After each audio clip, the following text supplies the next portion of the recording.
It's 3:02 p.m. and I would like to call the Board of Commissioners regular meeting Thursday, February 23rd to order. Can we have a roll call, please? Chairman Henry, Yes. Vice Chair Parks, Present. Commissioner Ovechowski, present. Commissioner McFarland, Present. Commissioner Turnbull, Present. Commissioner Salin, Here. Commissioner Van Antwerp, Here.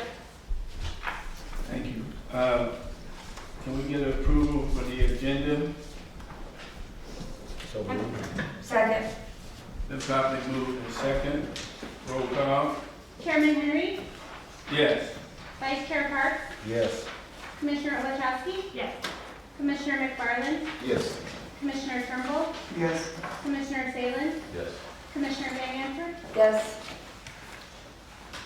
We'll have, is there any public comments on agenda items only? Hearing none, we'll move to item 4, approval of the minutes. We have a motion and approval of the minutes. Second. Been properly moved and second. Roll call. Chairman Henry, Yes. Vice Chair Parks, Yes. Commissioner Ovechowski, yes. Commissioner McFarland, Yes. Commissioner Turnbull, Yes. Commissioner Salin, Yes. Commissioner Van Antwerp, Yes.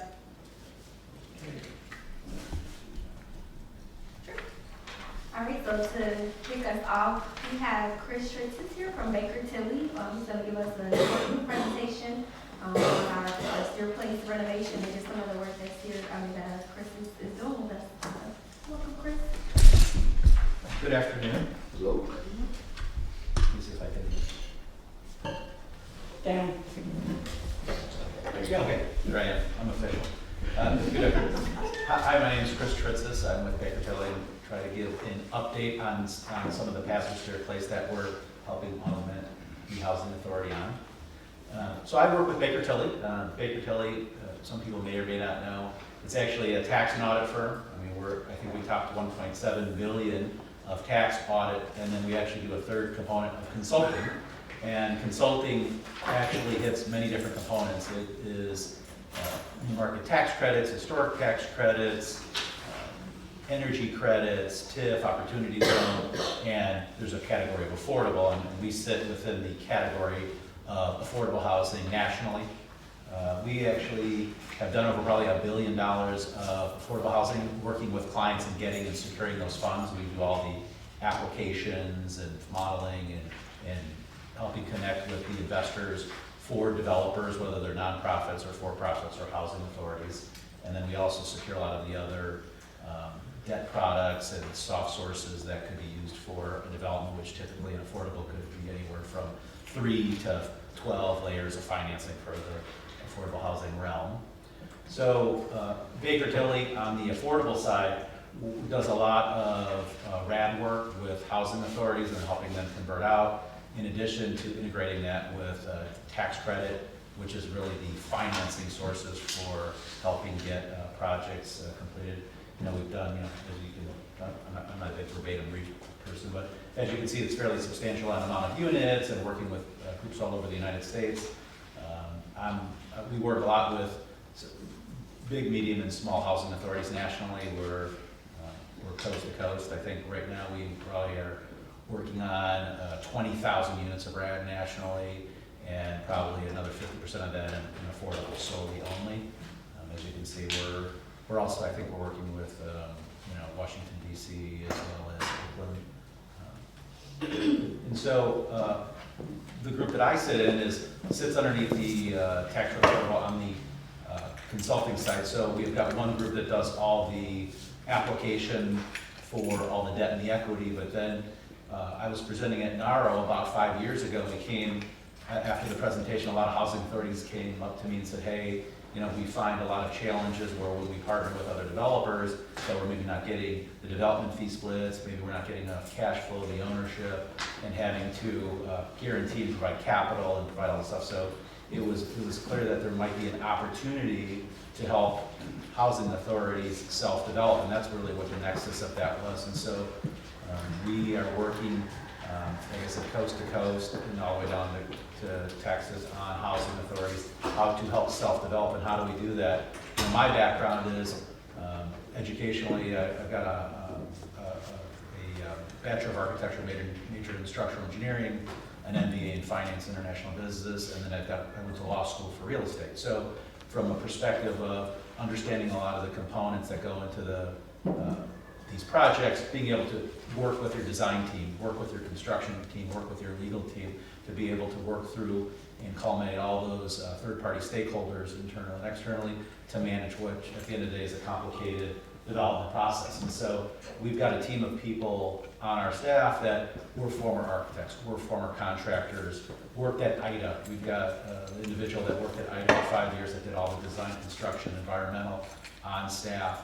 And so what it allows us to do is help support the housing authority regardless of their infrastructure, whether they have a whole team that needs slight support or we need to run projects from A to Z on their behalf.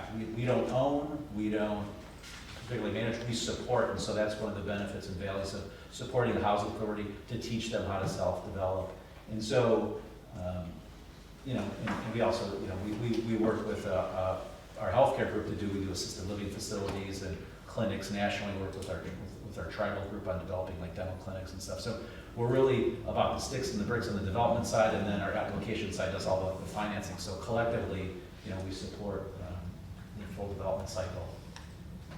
And really, you know, what's the rationale? It's really by housing authorities self-developing, right? They get to keep the development fee, they get to keep the cash, or they keep the ownership. They really get to make all the decisions. So our role is to help, when we procure, give recommendations and guidance, but ultimately the housing authority is the one making the decisions because it's their project. So we don't own any percentage or piece of the project. And then once you get, sounds like the slide looks a little off, but once you know you build, you get to keep it for the 15 years to figure out what you want to do with it to expand your mission. And so we can work with housing authorities to figure out, like, is permanent supportive housing something? Is rent to own something? You know, the tax credit is a tool, and we've got some housing authorities that they say, like in San Antonio, we just had went to board that they said they wanted to put a new project up. The city's giving them money and they're kicking in. So in that example, it wasn't tax credit, but they wanted to do as part of their board mission, energy efficiencies and things that from a timing perspective didn't meet the tax credit requirement timing. So, you know, we're here to help the housing authority and guide them on what we see as development practices. Now we're back to Steer Place, and the Steer Place, everyone knows, converted out of RAB in I think 2017. It's senior, it's 108 units, it's smaller units, and so it needed some help on plumbing, electrical, mechanical, elevators, and so we actually, IDA, which everyone knows is the state HFA that provides the allocation, it was around 2 weeks ago that we submitted in a 9% allocation for, and so this 9% allocation is competitive in nature, and so cross our fingers, in May is when, you know, we would hear and then go to board, but it provides a substantial amount of tax credit equity to be able to renovate, to be able to potentially put in new windows, insulation on the exterior walls, elevator, common area upgrades, bathroom, kitchen upgrades, as well as you know, furniture and fixtures and stuff for the residents to have a more improved housing experience. And so how did we do this? We run pretty exhaustive financial models. I mean, it's not just rent minus expenses equals supportable debt, but a development budget. And this development budget came into a little over $19.2 million. And this is a lot of tax credit equity, some soft funds, some developer fee, as well as like hard debt support. So we run what the current rents are, what the current operating expenses are. We try to adjust it out for increased insurance costs to be able to figure out what the supportable debt is and go through an exhaustive 15-year financial pro forma to make sure that this thing's operating without any additional funds. I mean, I think we're working on about 100 deals nationally, so this is something that we're very familiar with. And IDA has a very specific mathematical equation of how you get points as part of the competitive process. This score As it stands right now, was now I'm spaced out a little bit, it was 2 points higher than last year's lowest winning score, and IDA does not allow you to score the market. So we're assuming a 0 on the market, but theoretically it could be 3 points higher on the market. So we feel pretty confident that this is a competitive award, even if it got placed last year versus this year. We don't know. The list isn't out yet on what deals apply, but this should be a good opportunity to do a significant amount of rehab to a project that needs it. The good news is the Housing Authority developer fee will at least be $1 million to be able to provide back into a lot of the things that are not appropriatable that you can utilize for other activities for the Housing Authority. And since you own 100% of it, all the cash is, we're projecting about $45,000 a year in cash flow to the Housing Authority. So if the 9% is like I said, a competitive process, if for some reason there's other projects in the set aside that score higher, we would start looking at how to make a 4% work. We think we can utilize some of the scope, and we talked with the general contractor and the architect that if there is to have to be a plan B, we'll shortly start working on a plan B. Lily and I were talking, is there an opportunity where could we go as a 9% again next year if we really wanted to? You can, but we can provide the board and the staff options if it's not. But to be able to, in retrospect, the benefits are the Housing Authority would have 100% control, ultimately making all the decision making, but provide about $100,000 per unit on average in rehab, as well as all the cash flow. And the city of Urbana, I know this is, over the winter time, there was some water problems with some of the plumbing breaks, so being able to replace all the plumbing as well as upgrade the air conditioning and insulation on the walls and stuff, it's just some of the core functions of a better user experience for the residents at the project. So I know I covered a lot, I was told about 10 minutes, so I'll try to give you as much as I can, so I'd be happy to answer any questions or answer questions after the fact or thereafter. And we've got a couple months before we would know whether it was awarded or not. So you were saying that you guys are doing the construction on the stair place, right? So if we get awarded, I would give us the green light. The next steps would be work with the design team and the construction team to start fleshing out all the things that we're going to do. But it will be a significant renovation of the project. It would be new roofs, new kitchens. We have to move people out in order for you to do that? It would be a in-place rehab, and so we don't have all the specifics together, but we talked with the general contractor about what's the efficient amount of people, and so we would have to work with property management. I think that floor is about 19 individuals a floor, so from a efficiency standpoint, it is an in-place rehab. So there's going to have to be sensitivity with conveying with people at the 90-day mark, this is what we're thinking of doing at some point, here's the color scheme, here's what the drawings look like, here's renderings, and get input as well. This is the Housing Authority's project with tenants living there, so this is going to be input. And so one of the things that we talked about is starting off too with the property manager of what some issues that we have to do. It's also to remediation, I think, of some of the things that needed to be remediated as well. Do you have any estimated time on how long it would take to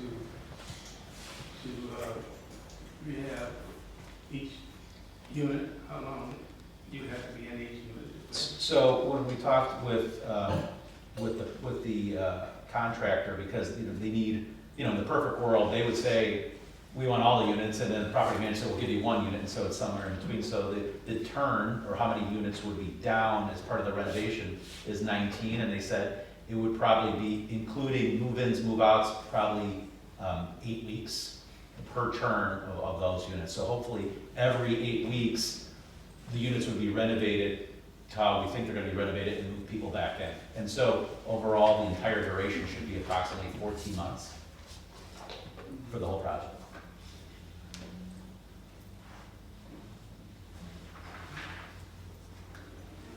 I think I bored everybody to death. Or maybe it's after lunch and everyone's like, Yeah.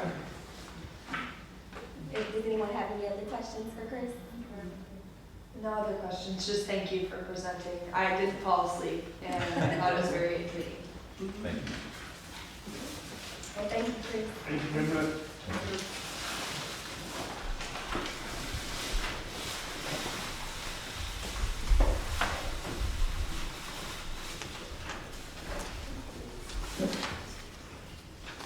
Moving right along, we have,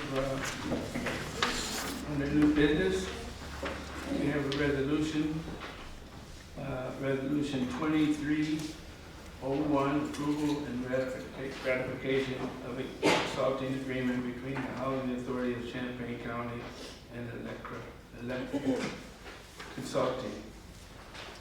Okay, this resolution is asking the board to ratify and approve. I've already signed the contract. We had a need to get the consultants on site before, to make the transition out. So this is for HCB Consulting. So we have 2 consultants who will be with us, Sharice, who is here today, and then Sydney Jones, who's the lead consultant on the project. They'll both be working tag team and support us until we can hire a deputy director.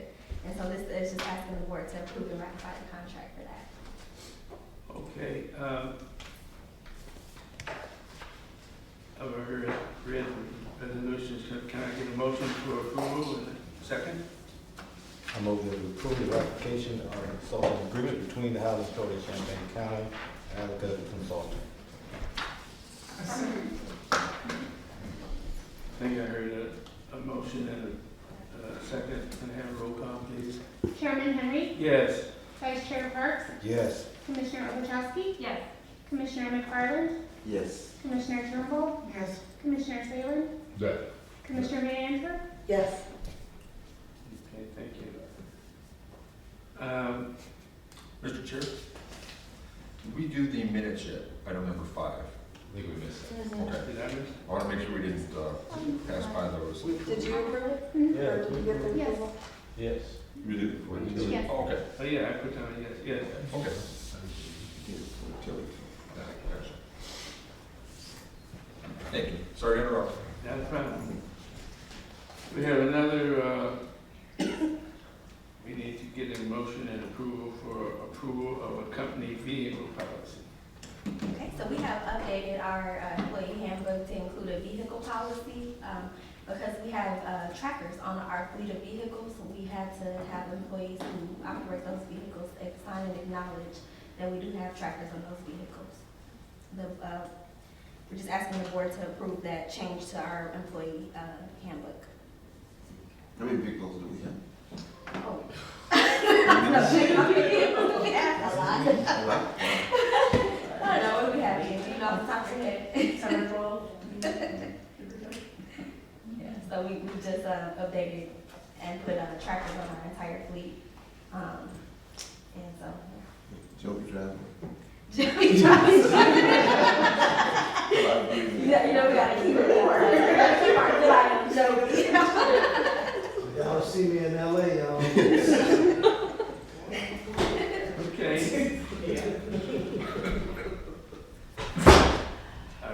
We ready for a motion and approval for the approval of a company vehicle policy? So moved. Second. Roll call, please. Chairman Henry, Yes. Vice Chair Parks, Yes. Commissioner Ovechowski, Yes. Commissioner McFarland, Yes. Commissioner Turnbull, Yes. Commissioner Salin, Yes. Commissioner Van Antwerp, Yes. Okay, we're ready for our executive report. All right. All right, so first up, we have to acknowledge our 2022 Employee of the Year, who we selected, which is James Walensky. So I have an award for you, James, and I'll ask you to come up and say a couple words.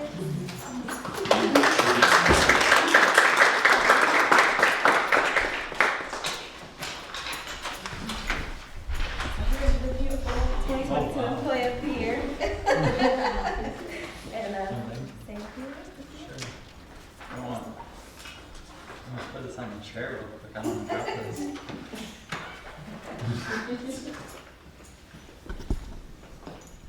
Well, thank you for the nomination and the award for Employee of the Year.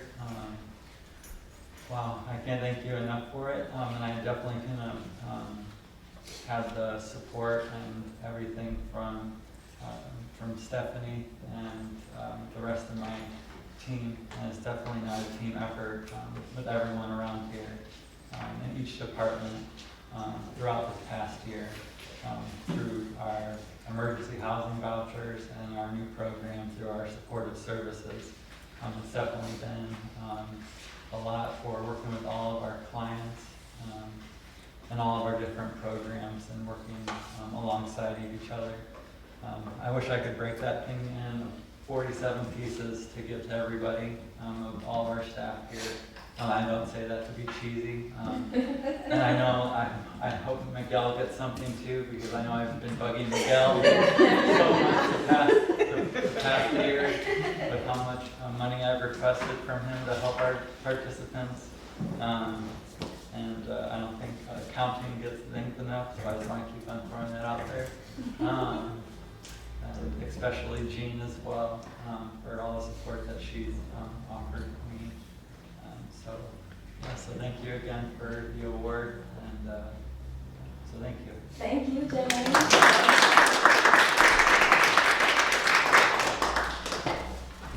And then I have two for our leader of the year. We had two co-leaders of the year. Miguel was selected, of course, because of the increase in finances.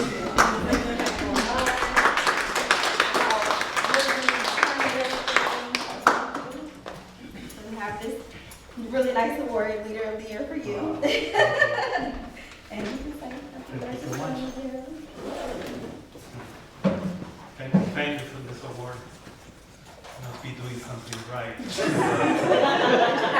I don't feel aware of it, but I'll just continue doing my best.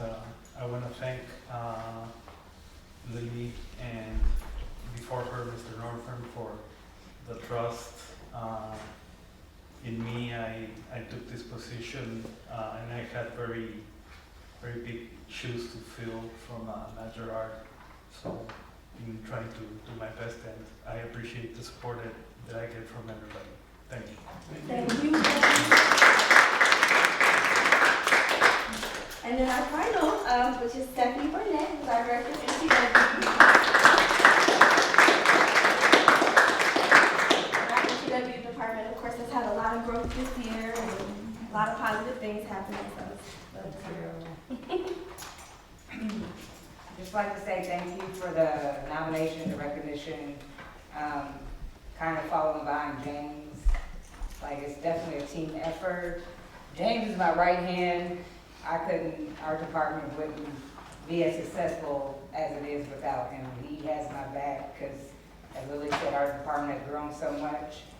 But we continue just working day in and day out to get things done. And of course, when I heard that I was the co-leader of the year, of course, Miguel. I was excited when I heard that it was him because he's definitely deserving. Because, like you said, we check requests every day, multiple check requests every day, and every time we have participants that come with last-minute requests and needs, and he's always been there to make it happen. And so I just want to say thank you. We appreciate you and the accounting department for all that you do, and just everyone here, and really thank you to the board and everyone. Thank you. I just want to say also, like, those three selections are really great. I know everybody knows about the emergency housing voucher program and what a big, heavy lift it was, and a big part of making that program successful and getting to the 95% lease up was the supportive services that were offered. And so we spent so much money to be able to get our clients housed and to support their stable housing, from going to be literally homeless to being, stably housed. And, the MTW department and the finance department were really a huge part of that. So I just wanted to say thank you again. You all deserve that. Lily, do you mind if I say something? Take the floor. I just want to say to all three of you that each of you have helped me in different ways growing with the Housing Authority, but also outside of my role as the commissioner. And recently Miguel sent me a very detailed email on what discrete components were, and It went a long ways, Miguel. Thank you. I now understand it. But James and Stephanie have always been very supportive on my outside role as my at the township. But they're so deserving, and all three of them kind of bounce it off of like, oh well, it's a team effort. But you guys actually really make the team work with you. You are all leaders in my eyes, and I'm just so proud of you. I'm really proud of you.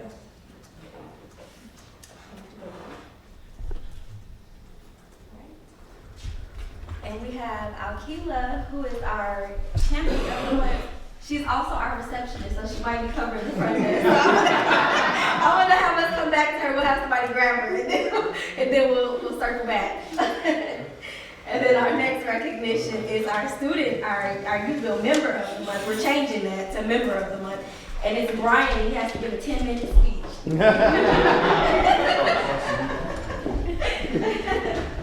I don't know about 10 minutes, but I did like Hold on a second, let me give you the award first.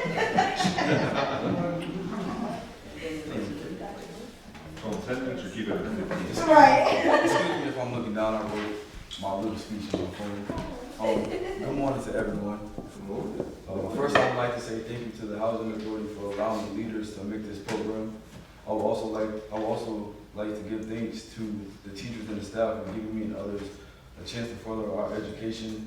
And this program gives the willing students opportunities to better their lives in a family-like and motivational environment.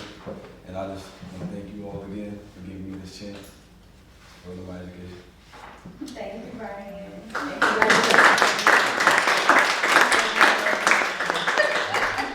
Ms. Siobhan, did you want to say anything about Brian? He said it all. All right. That works too.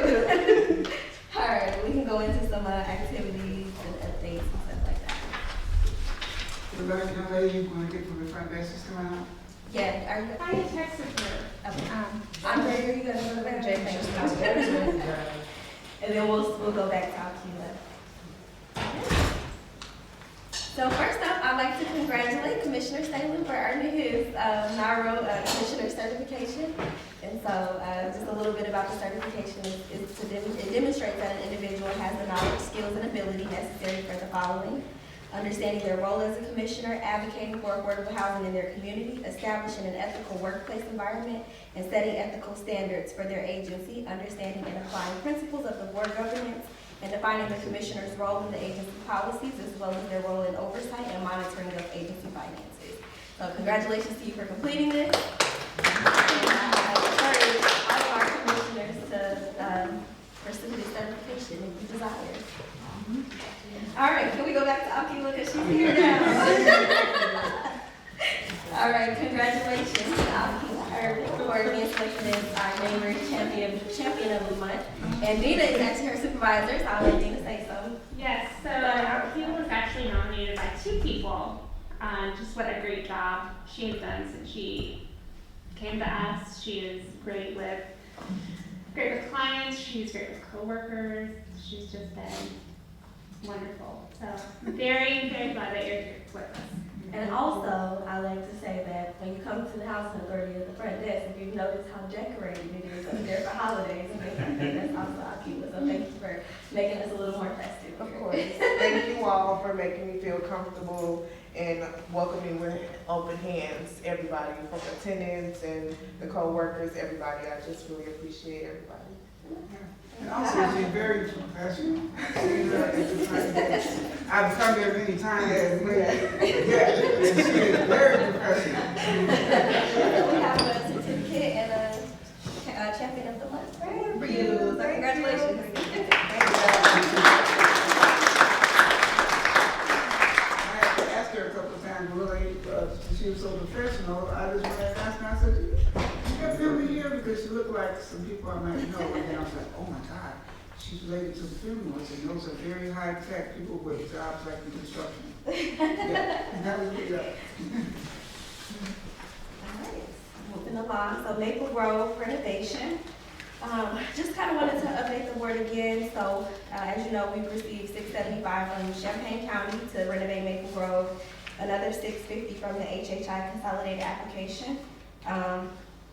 And so the renovation project was awarded on January 19th. And then pre-construction meeting was scheduled for this week. So they brought in HVAC and plumbing subcontractors to walk the site. And they're gonna start with the coordination of the construction schedule for the site. And then Robin will be working with RPC and United Way on how we will, conduct the renovations as far as the residents who are living there. So things are getting moving on that.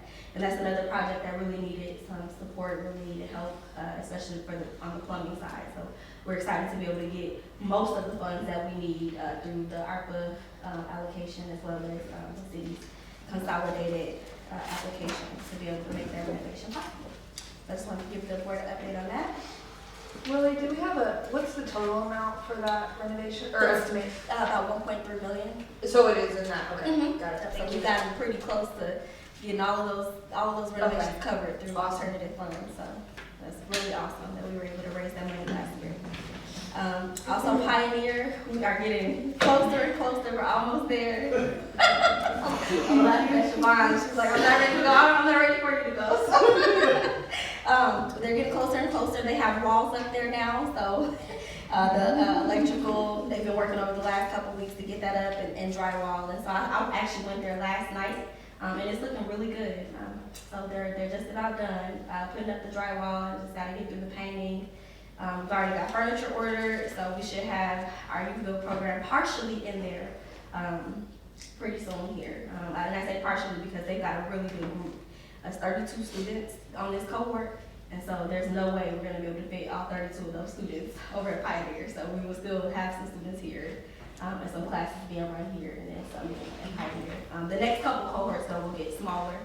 This is the biggest cohort because we've got a lot of sources of funds that we're trying to run down. And so we got a really big group this time. What kind of furniture do you have ordered?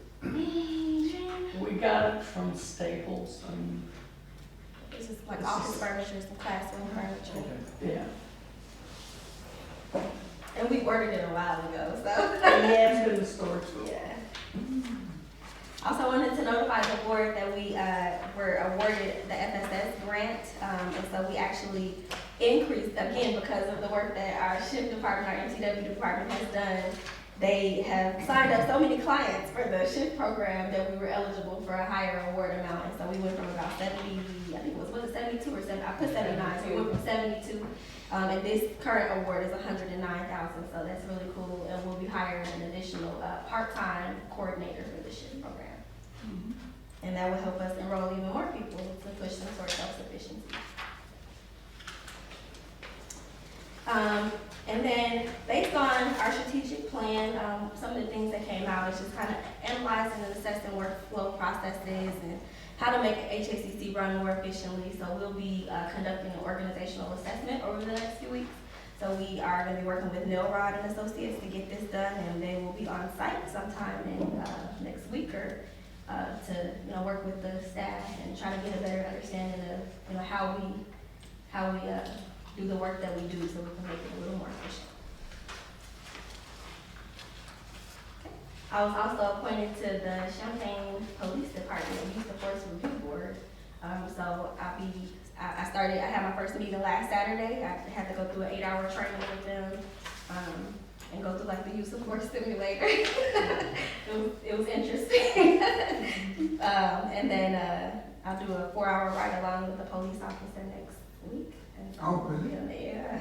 Are you scared? A little bit, because they suggest that you do it at night on a weekend night. And the way I run from loud noises. So I'm excited about that, just to be able to be a part of what's going on in the community. Just continue to. That's wearing one of those bulletproof vests. Yeah. And then I got some updates on the youth build program. This is our new cohort, 32. There's a bunch of young people in the building. It is so loud in here during the day now, but we don't mind it.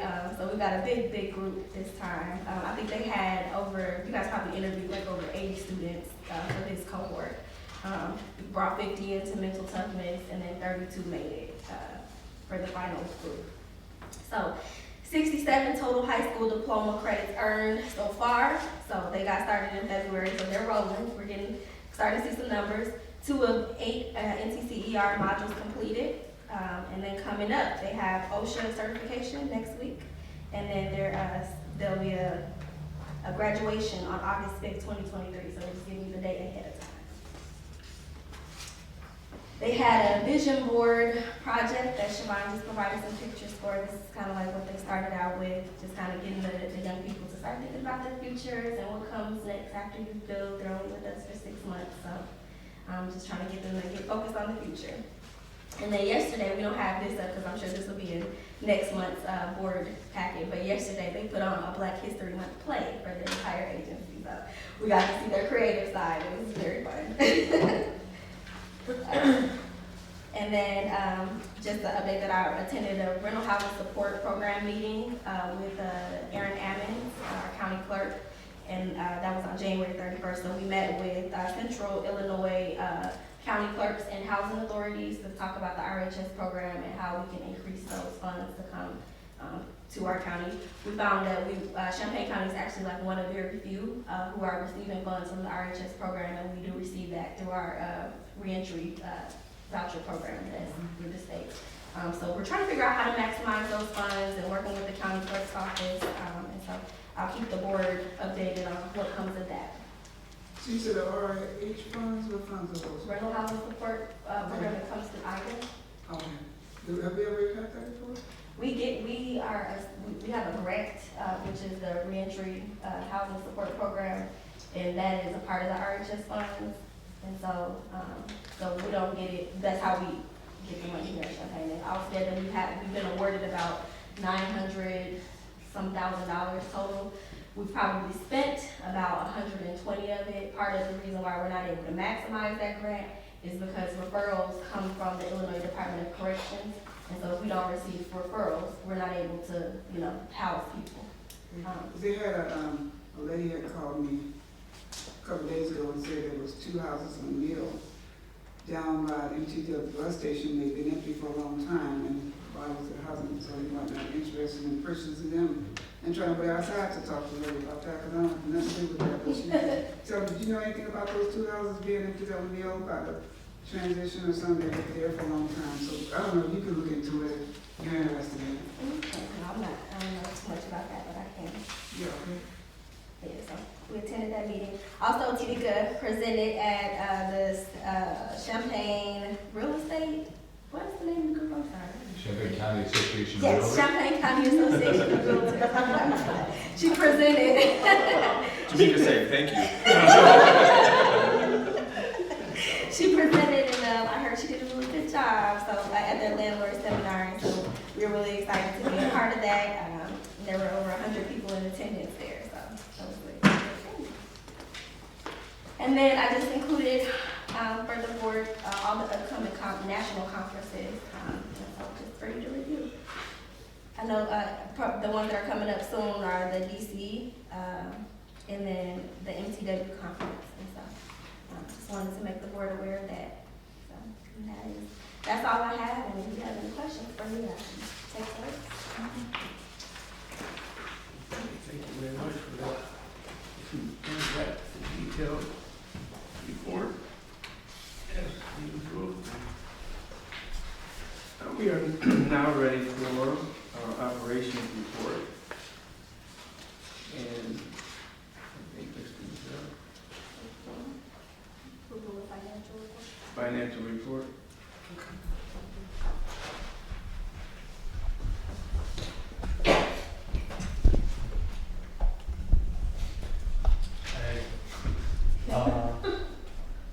So, as usual, I wanted to mention the disbursement we had during the month of January in this case. Around $245,000, that was less than the previous month. I would say the cash disbursement that was most significant was a payment of almost $36,000 to the University of Illinois. That actually were 10 grants that were paid to different students. Stephanie knows about that a little more. For the student voucher program. Student voucher program, yes. The other thing I wanted to point it out, and I'm not sure in what page this will show exactly, but the different bank accounts that we have now, aside from our operating account, that's the most important one, we've had Prospect Seniors account, Oakfield started coming into place, but now we have Newton and Sugar Creek, and those accounts, those operations have partners, so those have to be handled a little differently. There's some restrictions to what can be used from there. Usually I try to pay properties expenses out of their own cash flow, unless I have like some type of expense that will be across several different funds. But Sugar Creek is the newest one, and it's still very very weak in numbers, so it's had to have a little bit of help at times. But once they start taking, being a little more self-sufficient, then that's gonna actually mean that we're gonna be using less of our cash flow to cover those funds. Like I would say the case of Hopefield is already pretty much taken off. And I'll start seeing what we can recover out of the money we paid on their behalf. I wanted to point that out because it has to do with the cash flow. Speaking of Haven, Hopefield, the 2022 audit, which in this case is done by Rubin Brown or the other auditors. Those two audits are concluded, and we got a clean report on both of them. Those are very early audits that are done in the year. Sugar Creek and Newton, there was a different group from Rubin Brown that approached me than the ones that usually do the other two that I mentioned. And I'm still waiting. I don't know if there's going to be an actual audit or not, because they mentioned the fact that the operations had been so small that maybe they would get a waiver of an audit, but that's still in progress. I wanted to go to the real versus budget, and it's kind of a weird month, January, because you have your month and your year-to-date are the same because it's just starting. But normally, the month of January sometimes gets a little, it's a little weird with the presentation because of accounting principles and accrual considerations. Sometimes January gets a little underestimated because they may be expenses from December that technically have to be taken to the previous year. But overall, our expenses came up pretty close. Our total operating expenses actually just 100,000 deviation, which is a 5.2. But one thing I wanted to bring up about the structure of the real versus budget report is the fact that this year, and this is what I mentioned when the budget for 2023 was presented, there used to be, and there still is, a section for grants that has a column for youth build, but within that column I also went and did another section for youth build, breaking up the expenses and the funds. Mainly youth build, Department of Labor, which is the two grants, one one came to an end, the one from 2019. But then the one from 2022 is actually the only one we have now. But during 2022, both of those grants were running in parallel. Now 2019 is closed, so we used the funding to its maximum, the $1,500,000. Youth Build Illinois Coalition, Illinois Youth Build Coalition is the other one that's important. And then the rest I did a column that I just called others. The City of Champaign grant is the most important one among the others, but there's other donation funds. Still, not much of income is appearing there because all these grants are grants that are paid first and will refunded later.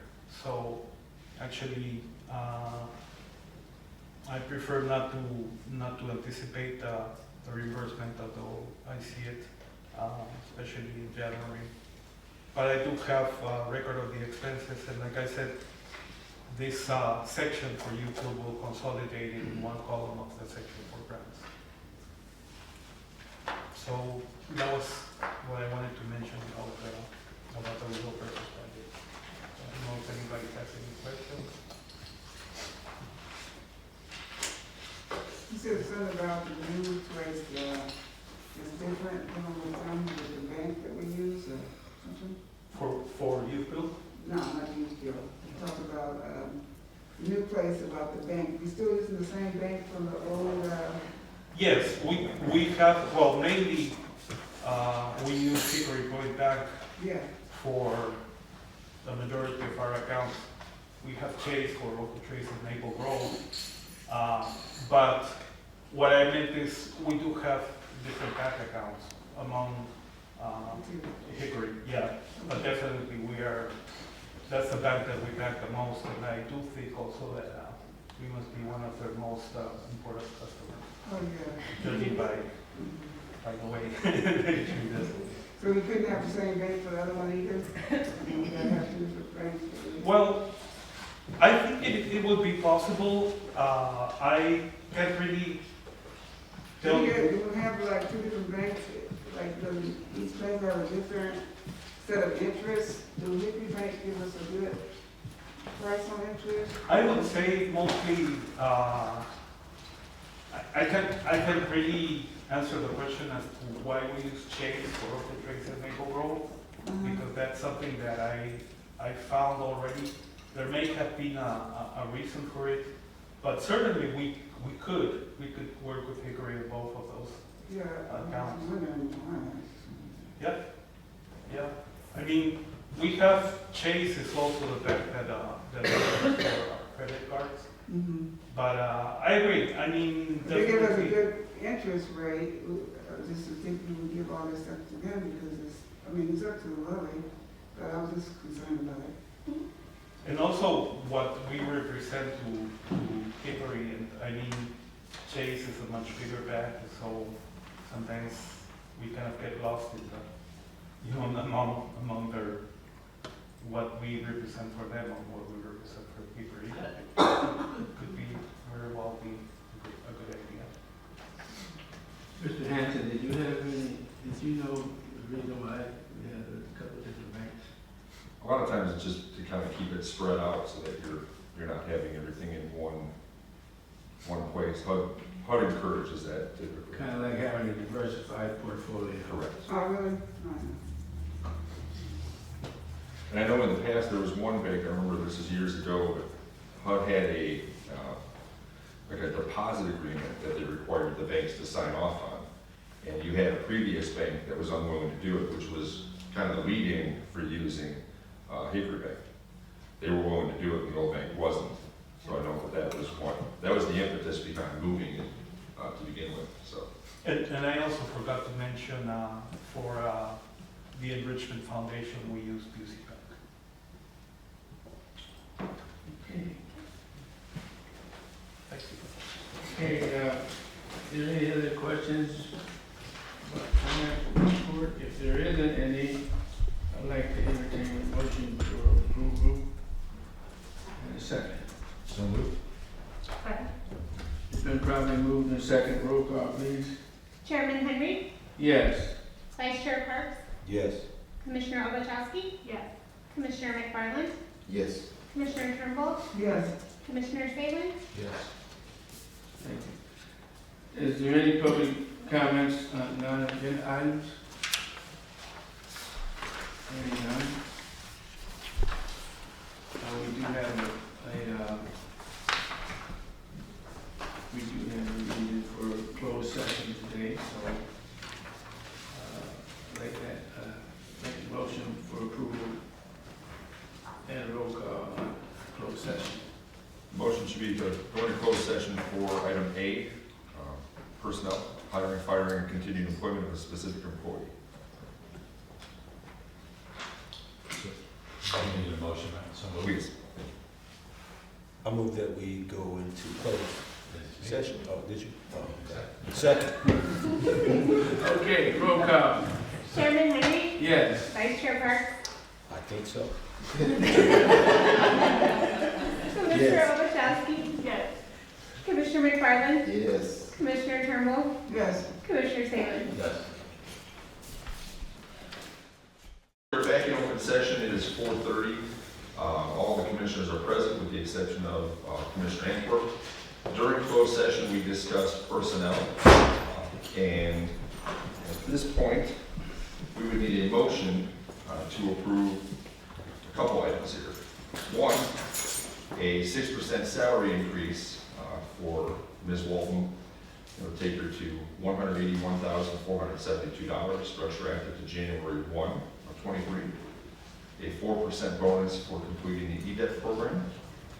A 4% bonus acknowledging it's a performance bonus for the work that she's done. Extending her contract for an additional 2 years to run through December of 26. And finally, changing her title to Executive Director and Chief Executive Officer. So you just need a motion to that effect. So moved. Second. Please call the roll. Oh, I didn't hear second, I'm sorry. Oh, sorry, Dr. Henry, second. Oh, I'm so sorry. That's okay. Chairman Henry, Yes. Vice Chair Parks, Yes. Commissioner Ovechowski. Yes. Commissioner McFarland, Yes. Commissioner Turnbull, Yes.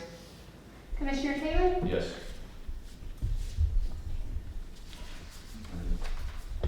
And that's all I have, Mr. Chair. I consider this a very successful meeting adjourned.